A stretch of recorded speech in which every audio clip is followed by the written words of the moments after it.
Street View Podcast is part of the Dallas Public Library's Homeless Engagement Initiative, dedicated to increasing community awareness of issues related to homelessness. The opinions expressed are solely those of the individuals and do not necessarily reflect the views of the Dallas Public Library or the City of Dallas. How do you want to see it? What do you want to do? You got it all figured out, straight from your cubicle.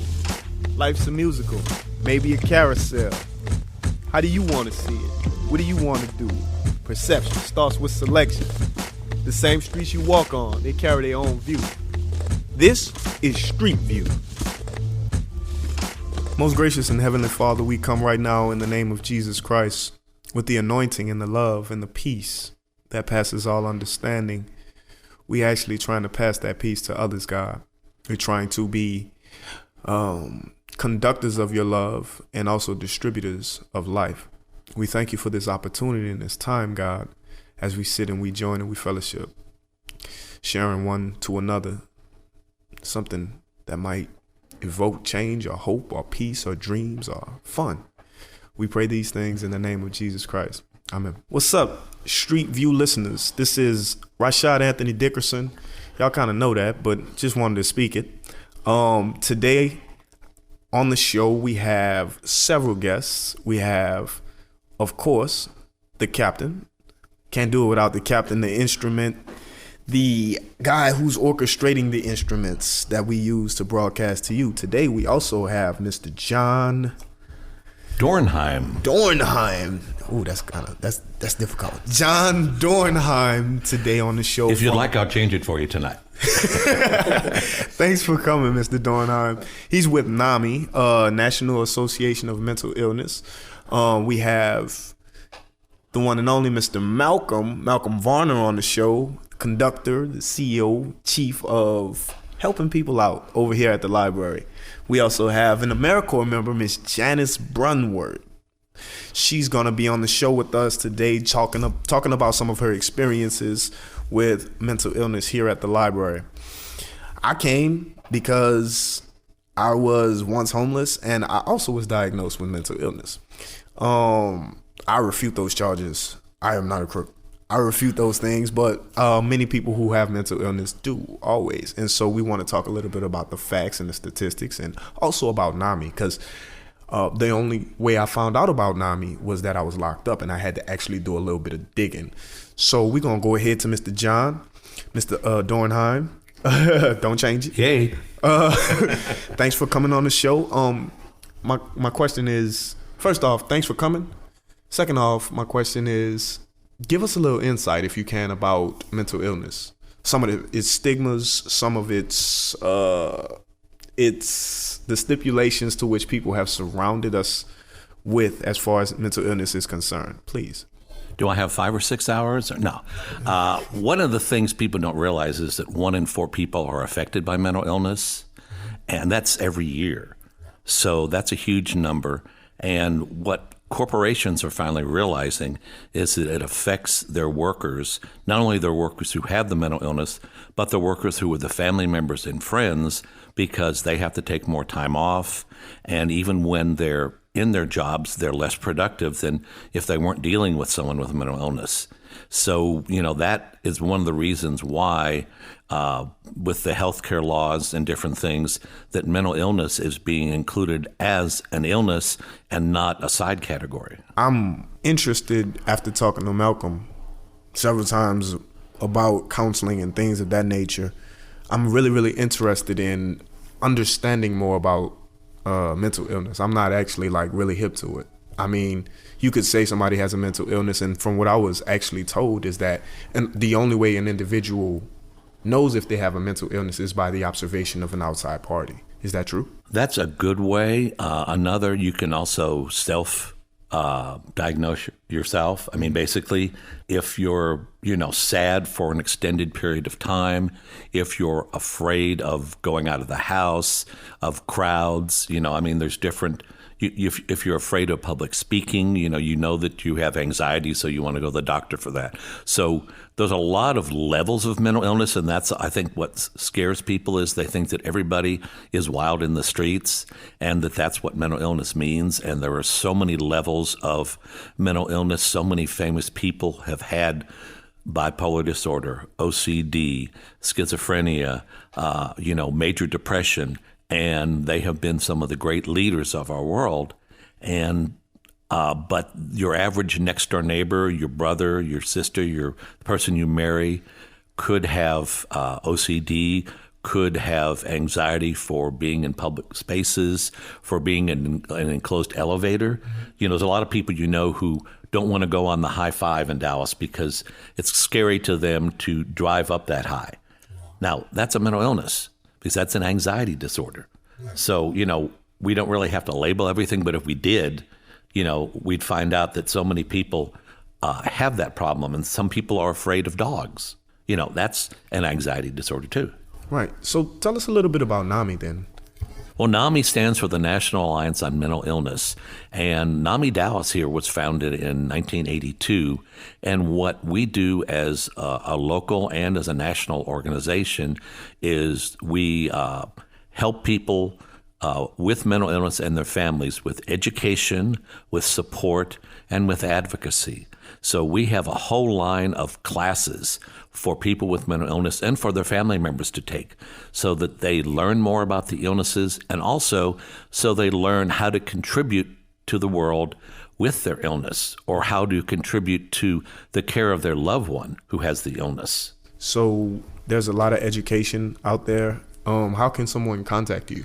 Well, they can call the NAMI office at 214-341-7133. All of our services are free, and we get no government funding, no religious funding.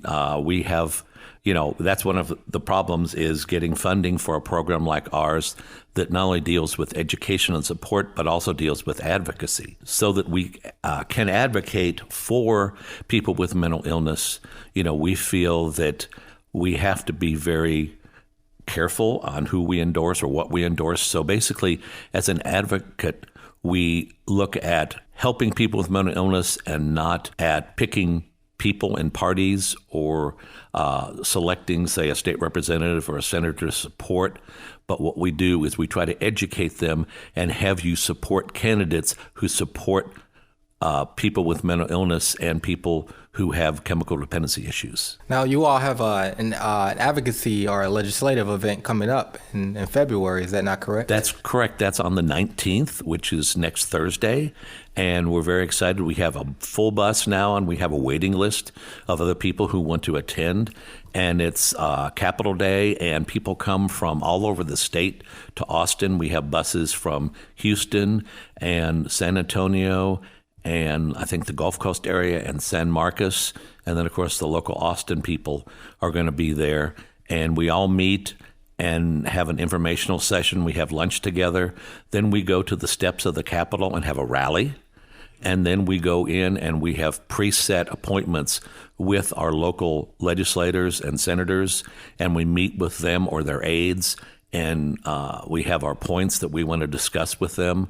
And one of them is the big points is housing, because as you know, lack of housing for people with mental illness causes a lot of the homelessness. My question is, at what point do you decide that someone who is mentally ill could actually stay on their own or be, how would I say it, self-sufficient? On their own, or if I gave somebody who has a mental illness, and like I said, I'm not too versed in mental illness, if I gave somebody who was mentally ill an apartment, how could I ensure that that's being taken care of or that that's the right solution for that person? Well, you don't really start off with that. That's kind of the end point. The idea behind when the bridge was created here in Dallas and was for people to transition into living by themselves. And so the bridge actually has levels where you earn the next level when you're showing that you're doing something to find a job and doing something to better yourself. And then you get put on lists like with LifeNet and other organizations. And when they find that you haven't been using drugs and that you've been taking your meds and that you're going to group therapy and things like that, then you get to the point where they review you and say, it looks like Joe is ready for his individual apartment. But when they do that, they also don't put you out by yourself. You know, there are people there who check up on you and make sure you're doing okay and that you don't drift back to your old way of life. I have heard of LifeNet. I've also heard of APA. Are you guys intertwined with both of those organizations? Yes, we work with the Homeless Alliance. We work with everybody basically who needs help, especially the family members. We try to reunite family members if we can, and one of the big things is education. If they understand the illness and they understand that their family member is not a bad person, that they're a person who is sick and needs help, you wouldn't abandon someone if they had cancer or if they had diabetes. So why abandon them if they have mental illness? That's true. So what about those individuals who are not assertive in, I guess you could say, rehabilitation, or those individuals who are not headed toward that same, who don't really understand the level system up at the bridge, or who are in encampments, who also have mental illness? How does NAMI actually deal with that? Or is there an agenda toward those individuals? There really isn't, because we don't provide counseling. And so we have to basically wait until people are farther along to really help them. Now, we can still help their families when they're at that point, and we do. We have several families who have a family member with a mental illness who is homeless, who's living on the streets either here or Austin or somewhere, and we work with them to help them maybe reconnect with their loved one and have an understanding of why their loved one is living on the streets and doesn't want to be living with them or under somebody's roof. Some people, they are so ill or so distressed with life that they don't want to be even in an encampment, that they want to live under the stars. I ask a question about this. So, in essence, there's no way to get to start from the bottom with the individual, but there is a way to help a loved one, in a sense. That's what you're saying. It's like if I'm homeless and I have a mental illness and I'm not following the program that's laid at the bridge or one of the other organizations that are tied up under you guys' umbrella, my best bet is for my family to interact or intervene on my behalf. Well, that, and there is a CRCG, it's a community group that helps people who are homeless, and it meets monthly to review cases that are at the bridge. And there's actually one for adolescents and there's one for the homeless. And what it does is it brings together community partners who are in chemical dependency, psychiatric hospitals, folks at the bridge, the Dallas Police Department, people like Ron Cowart with the police department who works with the homeless populations. And folks actually come in and present themselves. And they talk about what they want, what their goals are. And we try to ask them the right questions and then at the end try to figure out how to make that happen for them, if it's at all possible. If they have realistic goals, we try to, say, oh, well, if this person will go in this program and they'll get sober, and then they can come back to the bridge and do the next level up, and then maybe there'll be housing available in 6 months that if they work the program. So you don't give up on the people. Yes. You just have to realize that the people that are most deserving who are working the program well are the ones that get the housing first, but you don't want to ignore the people who haven't gotten there yet. Mr. John, how'd you get into this? Well, actually, I suffer from severe depression, and I didn't get into it because of that, but I worked at a psychiatric hospital, and I was at a meeting of an organization called Celebration Recovery, which was an event being put on in the city of Dallas at Eddie Dean's, and the person who chaired the committee was a board member of NAMI Dallas. And one day she invited me to a meeting, and I went to the meeting, and I enjoyed the meeting, and I enjoyed the fellowship and meeting all the different people, and I joined that night. And they approached me and said, do you want to help volunteer? Do you want to do this, do that? And so actually back then there was a charity golf tournament put on by the Dallas Morning News.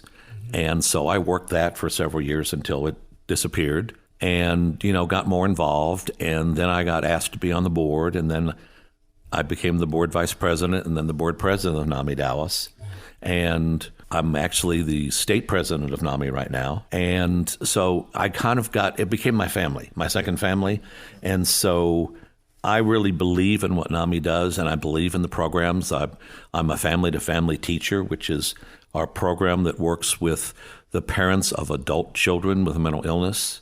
And it's a 12-week course that is 2 hours at a time, basically, and it really integrates the family member or the friend into the treatment and into the knowledge about the mental illnesses. And you also learn when you're being manipulated, because just because you're mentally ill doesn't mean you're not extremely bright. And so a person can learn how to manipulate their family members to get what they want and to get lazy.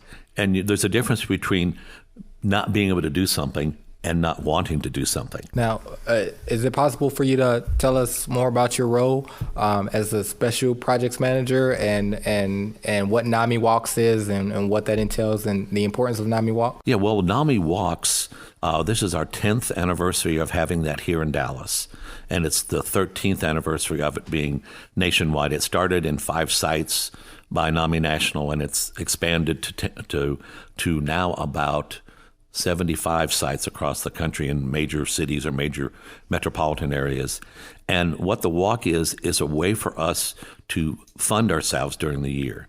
And basically, our NAMI gets about 70% of our funding from the walk. And a lot of states give NAMI's funding. That's part of the budget. The state of Texas does not do that, but I was at National Walk Training, and some of the people were talking about, we get $300,000 from the state of Wisconsin or whatever state it was, and this is fund money when we do the walk. And I said, this is not fund money for us. This is so that we have some paid staff and that we can still do the free programs. So the walk is May 9th, Saturday. Our honorary chair is Brian Cuban, the younger brother of Mark Cuban, the owner of the Dallas Mavericks. And Brian is an amazing guy. He has many issues that he's been dealing with and is in recovery from. He has severe depression. He has alcoholism and drug abuse he's dealing with. He has steroid use he's dealing with. And he has body dysmorphia. He grew up with a mother who told him he was a fat kid. And he felt like he was fat. In college, he wouldn't eat.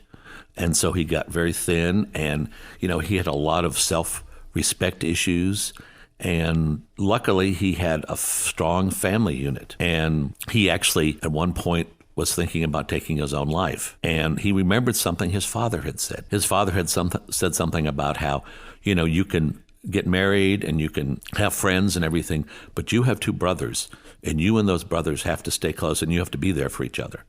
And so he remembered that, and so, that's one of the reasons why he's here today. But he has written a book called Shattered Image, very, very excellent book, and he is working on his second book, and he's touring the country now, speaking at college campuses.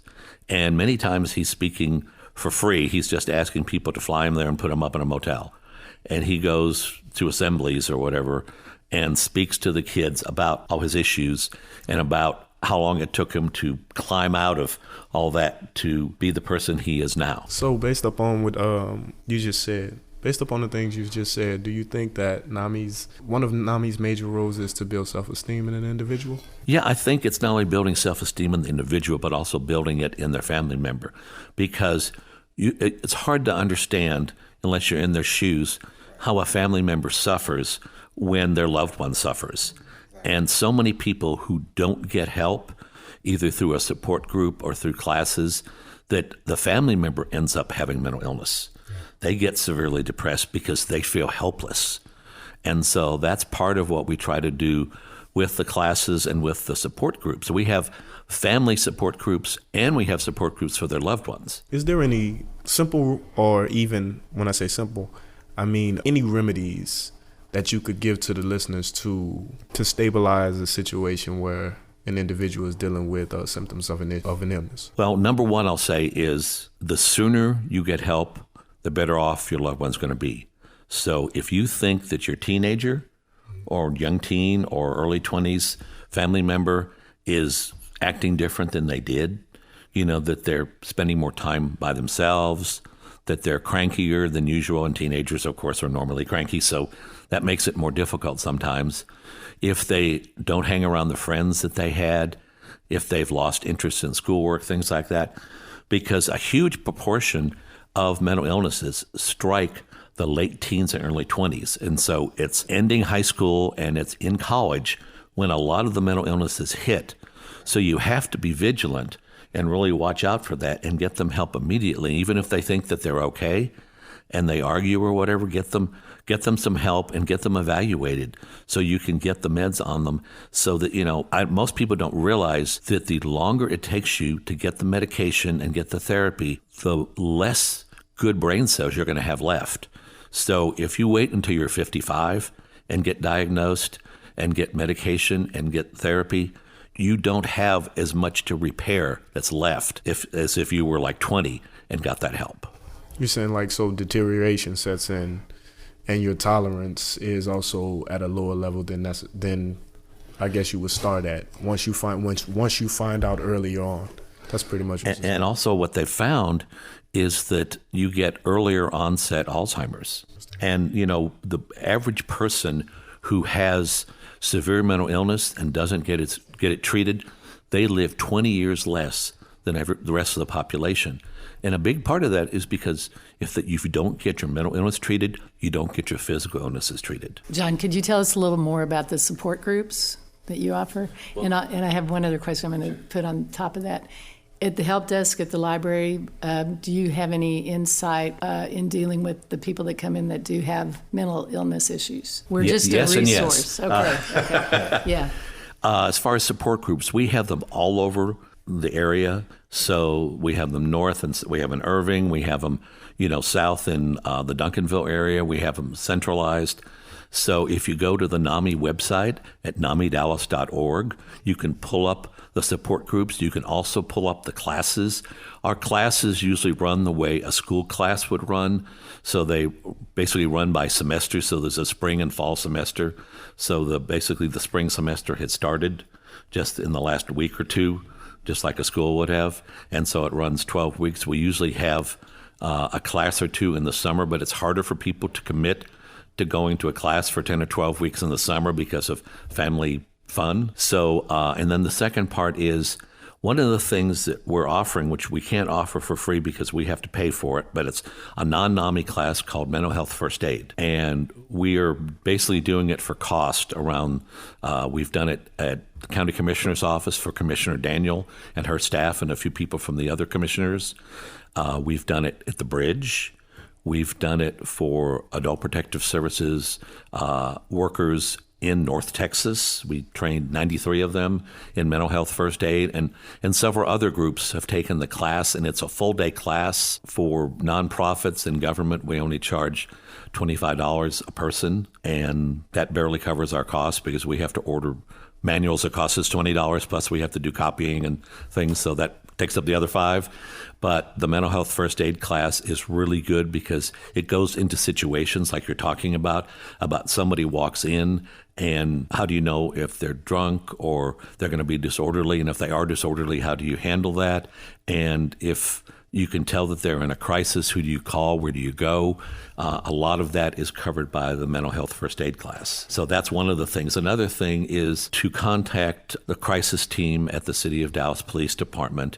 And also, one of the things that we do at NAMI is we try to have family members have all their information together. So, have it centrally located where you have the listing of the doctor and when they were hospitalized and what medications they're on and what volume of the medications are on, and also know if they're still on the medication. See, if you're at home and your loved one goes into crisis and you're afraid of them, which happens very often to an elderly parent who has a 45-year-old son who's 6'3", and they're very concerned and they think that they're very erratic and they call 911 and want help, they need to let the dispatcher know that it's a mental illness crisis. And they also need to say, basically, that if they're armed or not and if they're on their meds or not. That's very important for the officers to know, because if the officers know that they're armed and they may not be on their meds, then they will send a larger team because they'll have more safety there.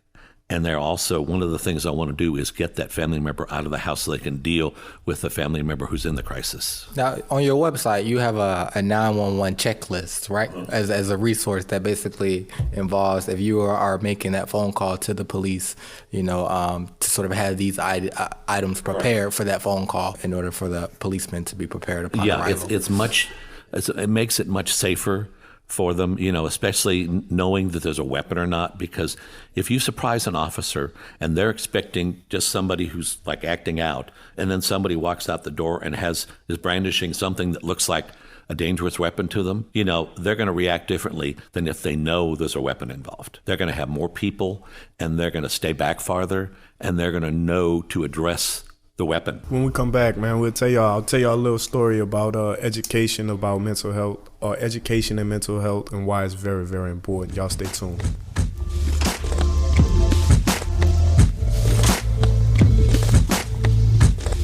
So I was thinking about the story I had, right? So I was locked up. I'm locked up, Mr. John, and at that time, I'm at a mental health treatment facility. They offer anger management. I think it was required. And so, being a class clown my whole life, I thought, well, I'll go in there and clown around. I went in there and clowned around. Got sent back to the jail. I get back to the jail and I look over the information for myself. And I'm studying it by myself, and it empowers me to do the very thing I'm doing now, which is public speaking. Learning the terms as well as the tools necessary in order to facilitate daily life came from the best. And I saw this and I thought this was the best thing I had ever actually read for myself, because it was so empowering. I took it and I ran with it and I brought it to the library. And I brought it directly. I brought it full circle. I came right to this library and I met Jasmine and we started talking, and I started telling her about mental health. At that time I was in LifeNet classes. I wasn't actually a part of it, but I was allotted to go to the classrooms. And I come to the library and I gave it to the AmeriCorps members, and I'm like, yo man, this is awesome. And everybody kind of went, yeah, we have millions of books in here. But now I found out that the library is getting ready to do training as far as sensitivity, because the library, as in several libraries in metropolitan areas, deal with a large amount of homeless individuals. I read an article the other day and it was talking about how, you come to the library and somebody's in the bathroom washing their socks in the bathroom, and because they have mental illness. I want to ask you, Mr. Malcolm, about the training you guys are getting ready to do. As a part of the Homeless Engagement Initiative here at the library, one of the needs that became evident as far as the initial setup and the groundwork of the initiative were the needs that staff had in terms of training and being aware of more resources. And so we completed a staff survey at the end of last year, and we had over 50 staff participate in the survey to get some feedback in terms of some training needs. And so based on that survey that we disseminated to staff, we came up with 6 trainings that we're doing. And so we just kicked it off last month, and our first training was examining causes of homelessness and stigma. But as far as the ones that relate to the topic that we're really dealing with right now, we're going to have one on conflict de-escalation and personal safety tips. That's going to be in March. And then someone from Metro Care Services is going to be providing a training on mental health concerns and situational tips with us on May 27th. And so we have 4 of the trainings that we're doing, but this is sort of laying the groundwork for our staff to feel more comfortable and empowered to act upon certain situations. And it sounds like the mental health first aid class that you all do could be a really helpful tool, for us to look at, as well, at some time in the future. Yeah, there are a lot of, it's a very interesting class because it not only has a great workbook, but you have the option, and the person I work with is a retired sergeant from the Dallas County Sheriff's Department, and she and I use a lot of scenarios in our 8-hour training, and so we think that you really learn a lot from acting to that, and also to see what you would do. And that's the thing, a lot of people don't realize how they would react to something It's enough to say, oh yeah, I'd be fine if somebody did blank blank to me.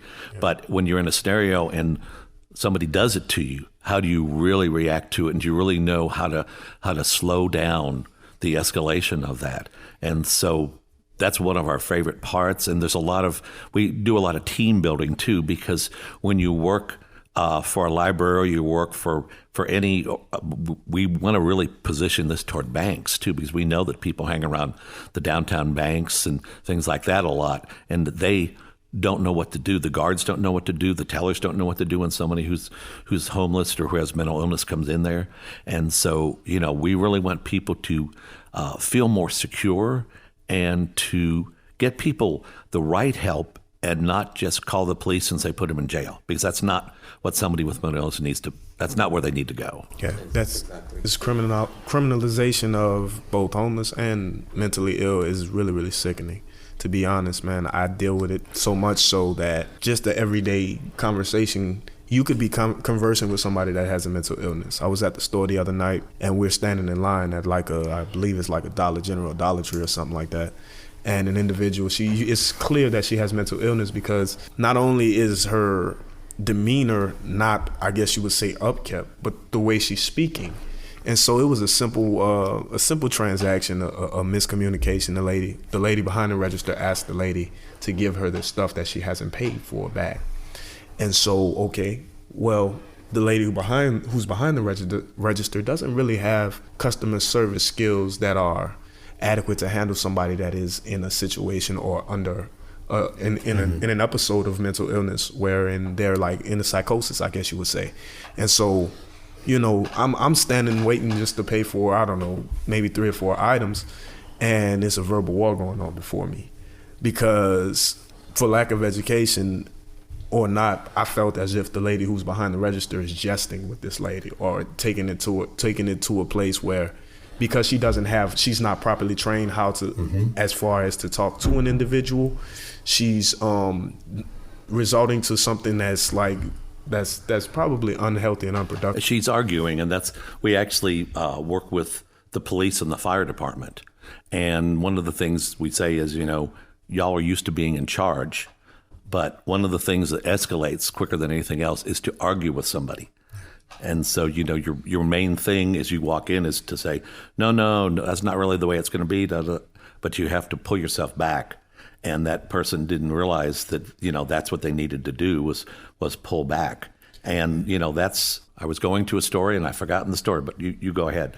I'll think of it. I think both of those sort of pieces are absolutely correct. And that brings to sort of to bear what we're dealing with, here at the library is just understanding, that small tweaks in behavior or body language even, can make a huge difference and speaking to someone. And certainly, we've had instances in terms of our own security here, just in terms of approaching people and being direct, super direct and authoritative, with someone. And that creates walls. And so, the idea behind these trainings is that, our staff will be equipped with other ways in terms of addressing, situations so that they're sort of de-escalated from the beginning. How do I reassure the patrons of the library that this is a safe place and environment after the training we got going on? Like, how can I, because for a long time I hadn't understood this, but people have now designated the library to be the new homeless shelters. And it only makes sense to go to a library, which is a public place where you won't be discriminated against. So how do we assure the patrons? Well, I think the library is already moving in the right direction. And to speak on that, we've done 2 homeless engagement surveys so far. So Jasmine and the AmeriCorps crew at that point of time, they kicked off the first, survey in 2013. We did a follow-up survey last year. And the individuals who expressed feeling comfortable with staff and feeling welcome here at the library and who've had positive experiences with the staff, we had higher numbers in this last survey than there were in 2013. And so that lets us know that certainly, through the Homeless Engagement Initiative and the programs and activities that the library has been doing over for, the past year and a half now, that we're making inroads with customers. And so that we'll just have to continue to measure those, after the trainings that we're doing and new programming to see, to get a feel from the people directly in terms of is what we're doing making an impact. One of the things to do is to be proactive so that once your staff has some training, they'll be more comfortable and they'll recognize somebody with mental illness, and they'll be more welcoming and maybe, make the person feel more at home because they realize and they're not kind of taken aback and pull back from that person. And I remember my story about mental health first aid, but I think it's a fun one about I was coming back from an international flight and I was in DFW and we were in security and there was an older woman and she was way back at the end of the line and I could hear her and she was getting more and more agitated. And I could hear her say she'd lost her companion that she had traveled with, and the other woman was in a wheelchair and someone had taken her and was, wheeling her through somewhere. And they had a connecting flight, and this other woman was so concerned that the woman in the wheelchair was not going to get the connecting flight. So she kept on skipping around the line, getting in front of people and moving through, and you could hear her voice was getting louder and she was getting more incoherent. And so part of the mental health first aid training is to try to help people like that when you realize that they're, going to escalate, and also that the people in security are not going to understand. They're going to think she's a threat and not somebody who's having a difficulty. So when she got close to me, I went up to one of the people in security and I said, this lady is having a rough time. She's trying to find her companion. Can you assist her? And so he did. And, instead of having her rant and rave, he knew that she is in a difficult situation. He went out of his way to help her. So that's one of the things you want to do. And in the library at work too. What I'm gaining from this conversation is that sometimes what we would consider as a disruptance could also be a psychotic episode, basically. That's very true, and I'm glad you brought that. That's been one of the areas where I've engaged staff and had conversations with in order to understand that, for our staff to understand that difference, that there's a difference between somebody who is being intentionally disruptive because they're having an argument with their significant other, or they didn't like the way a staff, provided assistance, and so they're being ruled back to them, the staff or whatnot, versus someone who is symptomatic, in some way or another, and they may be having involuntarily spasms or, outbursts. I think staff being aware of that is really key to avoid sort of, larger issues or getting security involved or the police involved, because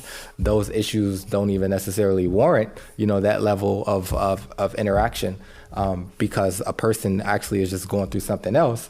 And I can think of a handful of, examples where this has happened.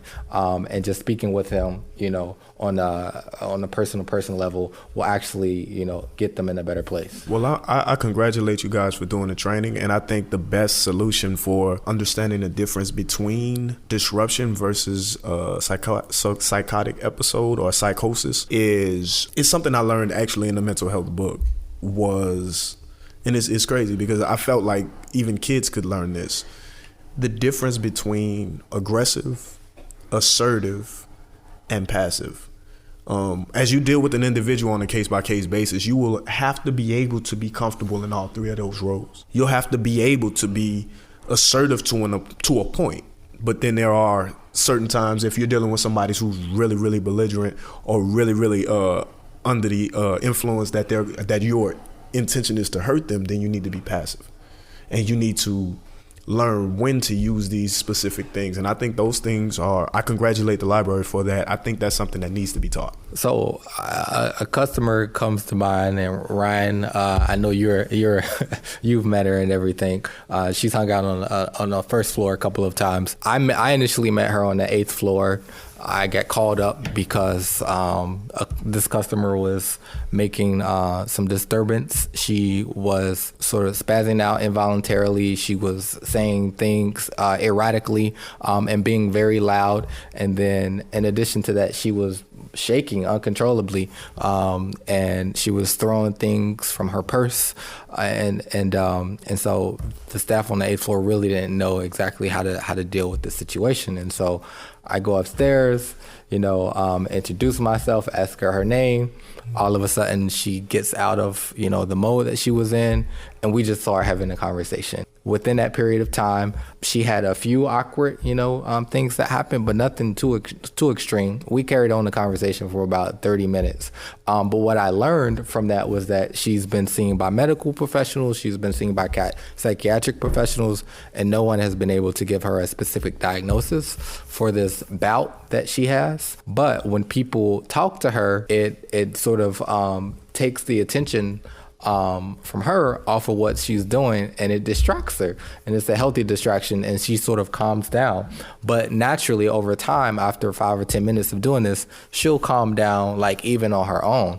Being able to communicate that to staff who may have been afraid to even talk to her or deal with this issue was really helpful, because now all of a sudden they feel empowered to say, hey, what's going on? Is there anything that I can do for you? And then, take the situation in their own hands. Did you use her name a lot?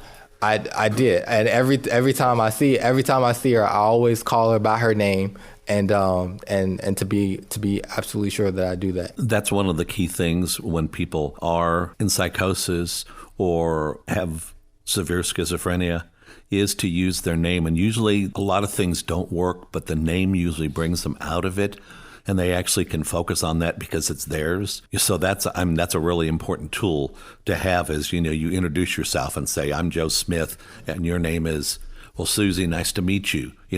What can we do to help you? And make them feel safe and secure, like it sounds like you did. Since you've been here, Miss Janice, I wanted to ask, have you dealt with any situations wherein you had to assess it as far as being a mental illness issue, or maybe just a situation where you dealt with individuals who were struggling from mental illness? Well, surely there are times, it's not really our role to assess. There are occasions when we deal with people who have issues, and there was a time a couple of weeks ago I'm thinking of where we got a call from the 3rd floor, and there was a lady up there that was being disruptive. And as you were talking, Malcolm, I realized that just sort of naturally, I think compassion is the key.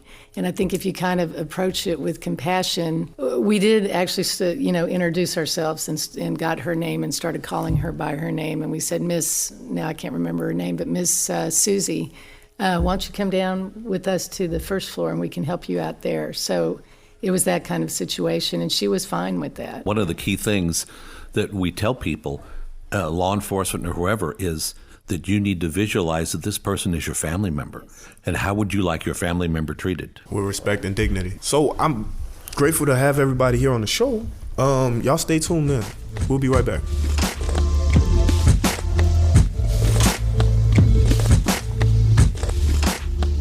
So we back on the show with Mr. John Dornheim, Mr. Malcolm Varnum, Ms. Janice Brunwart, and Mr. Ryan Smith. Sorry. I'm used to calling you the captain. It's cool. And we wanted to just just take this time out to make sure individuals are informed on how they can contribute, because this is an informative session. Yes, it is. But I like them to be persuasive. I like to persuade individuals to actually do the very thing that is our drive here at the library, which is to empower individuals to take the initiative to move, not just listen to, because I can listen to self-help, but then I could actually apply the principles. So I'm gonna ask you, Mr. Dornheim, how does an individual get involved? Well, actually, we've had a lot of people just wander in or call lately who want to get involved, and that's been great because we need all the volunteers we can get. So actually, in the last 2 weeks, we probably had 5 or 6 people set up appointments and come in and try to figure out where they fit in with trying to help NAMI. So people can go again, to the website, namidallas.org. They can call at 214-341-7133 and say, I'd love to volunteer. They can get involved with our walk. And they can go on the website and click on how to get involved in the walk. They can form a walk team. They can become a walker. They can become a sponsor or get their company to sponsor. It's really easy. The whole premise behind the walk is that you get 100 people, and those 100 people each get 10 people to give them $10, and you raise $100,000. I have a question. You mentioned companies. Who's all under the umbrella of NAMI here in Dallas? Well, we have no one under our umbrella, but if you're talking about like who we would refer to or partner with, we consider, of course, the City of Dallas, Senior Services and the Police Department and LifeNet and MetroCare and a ton of Mental Health America. We do a lot of work with Mental Health America, especially when it comes to advocacy. We work closely together with them on that. We work with basically all the counseling centers in the schools like SMU and UNT and TWU. We actually have a NAMI on campus there that's growing, and one of the students there is one of our volunteers now. And so there's actually going to be a concert in a couple months that's going to be a mental illness concert from 6 to 9. I can't remember the date now. It's in April, though. So I think it's April 9th. So I think it's exciting that the kids in college are getting involved in this because, as we talked about before, so many people have their first issue with mental illness when they're in college age. We did talk about that. And we also talked about stigmas. And so, it'd be not cool or not hip to say that I have a mental illness. So how would we how do you deal with that? Anybody, how do you deal with that as stigma? Earlier we talked about the word stigma. You were saying, yo man, there's a group of individuals who say don't even say stigma because you think something that's associated with that. So, how would you do it? There used to be a stigma with being gay. There still is in some respect, but, I think talking about it, not hiding it in the closet. There's a closet for a lot of things, and mental illness has been behind a closet for a long time, and it peeks out a little bit. So that's one of the things that we need to have people who, we have some celebrities now who are coming out about their mental illnesses or their family's mental illnesses. Glenn Close has been really wonderful about her sister and her sister's mental illness. And, some other celebrities have done a little bit, but Glenn Close has really been the preeminent one who's come out and said, you know what, I have mental illness in my family, and so what? And in terms of the group, that's talking about let's not use the term, I think it's sort of self-defeating.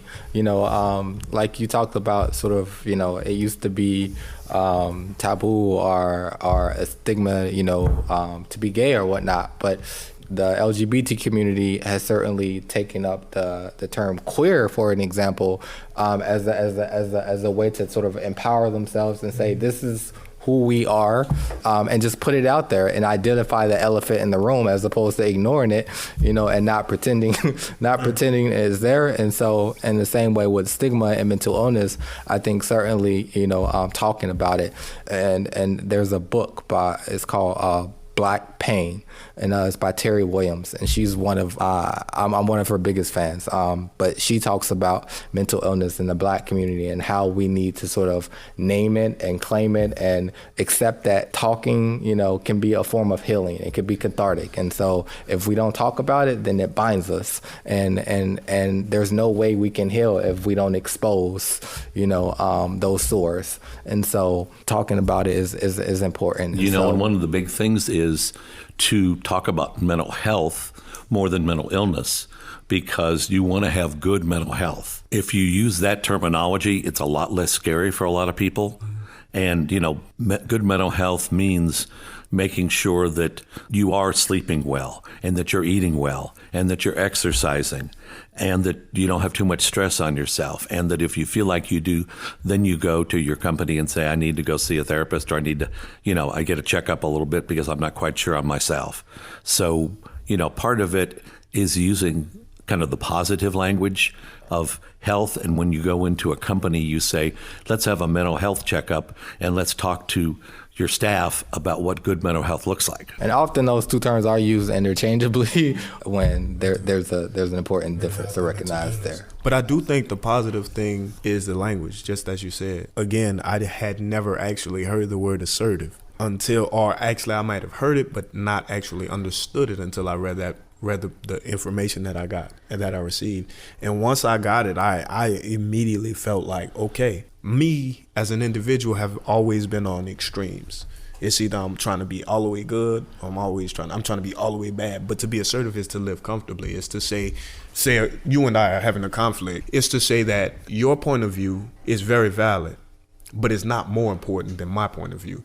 And as an individual, when you find yourselves in different situations, systems, you have to be able to speak your mind from your own valued point of view, whilst also assessing another individual's. It's necessary. In anything you do, in any communication system, you're going to need that. And this is why I felt that it was necessary to teach. And I think it's perfect mental health, as in a sense. It's mental health. It's a necessary quality we need, especially somebody who's like myself, who thinks in stigmas and thinks in categories and thinks in, I guess you would say, in rational ways that also integrate parts of stereotypes. Because my logic can be one thing. My logic can be based upon what I see, but also if I've always been taught that this stereotype is the right way in which I should go, okay, all black people are this, so my rationale is based upon the stigma that's put there. And so it's better to get the language out there so we could understand each other better.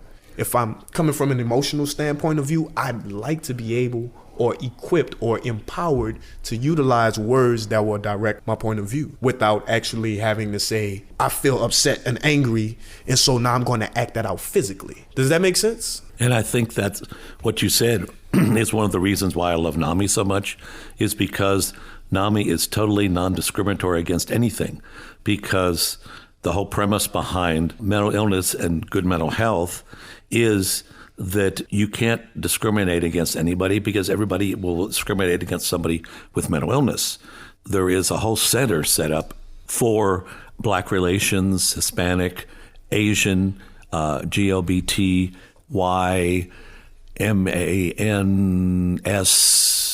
the whole gamut. And there's even a transgender group now with NAMI National.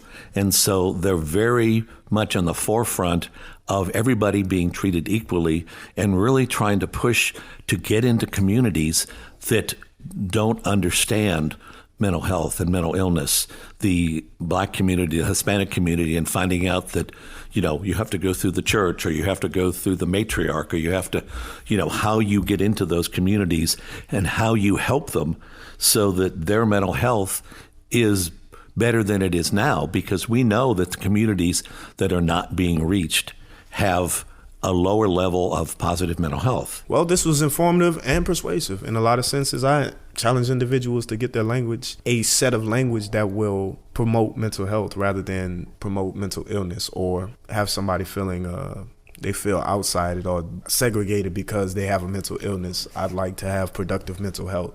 I think this is for everybody. John Dornheim, thank you for coming on the show today. I'm definitely appreciative of you and NAMI and the whole effort and the continual effort that you guys are putting forward to promote mental health. Thank you. Well, thanks for having me. Mr. Malcolm, I see you later. Nah, Mr. Malcolm, thanks. Mr. Malcolm Varner, I appreciate you coming out. Ms. Janice, our new AmeriCorps member, alongside Ms. Amabel, you guys are doing an excellent job. I really, really appreciate it. Can't do it without you, Mr. DeCalvin. We can't do it without you, man. I appreciate you coming out, man, and putting us together, man, doing this for us. If y'all guys don't mind, I'd like to pray us out of here, man. Father God, thank you for coming together with us, having us to be here as a collective unit, talking about something that really deals with community and deals with communion between all individuals, God. We ask that the love and the peace and the joy will flow from us so that we might be able to share that. We're grateful for all that you have given us. But we also want to be able to do the things that you would have us to do, which is love our fellow man and woman. So we grateful and we thank you. And we pray this prayer with sincerity in our hearts. And we go with the initiative to love. In Jesus Christ's name, amen. Thank you for listening to this edition of Street View. You can visit us online at streetviewpodcast.com. Tune us in again next time for more discussion.